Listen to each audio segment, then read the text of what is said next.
Hello YouTube, welcome to TAG, and today we are going to see what's different about the Moto E. After the phenomenal success of the Moto G in the Indian market, today the Moto E has been launched at a price tag of 7,000, which is very low for a device with that specifications.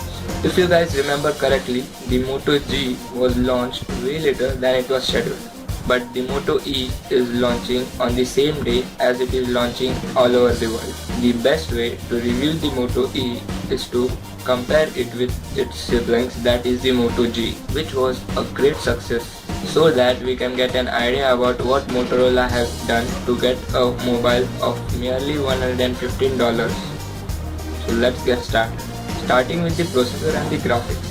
The Motorola Moto E has a 1.2 GHz Snapdragon 200 processor, while the Moto G has a Snapdragon 400 processor of 1.2 GHz. The Moto E has a Adreno 302 graphics, while the Moto G has a Adreno 305 graphics. Let's talk about the display.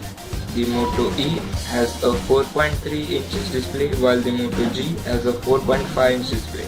The Moto E has a 960 by 540 resolution, while the Motorola Moto G has a 1280 by 720 resolution.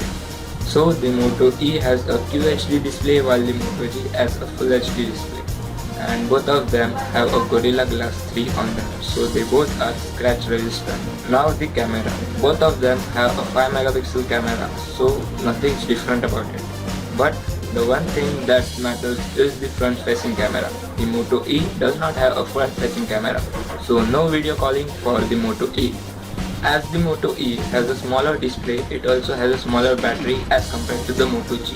It has a 1980 mAh battery as that of 2070 of that of Moto G. Coming to the memory, the Moto E has a 4GB internal memory, while the Moto G comes in a 16GB and 8GB variant. But the memory of the Moto E can be expanded up to 32GB, which is a plus point. All other specifications are similar. So this is what's different about the Moto E. If you ask me personally if you should buy this phone or not, I will definitely say yes. Because for a mere 7,000 rupees or $115, no one is giving such a handset with such a wonderful specifications to you.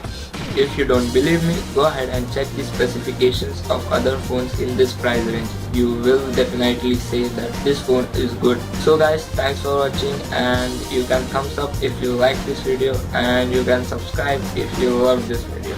So stay tuned for more awesome stuff.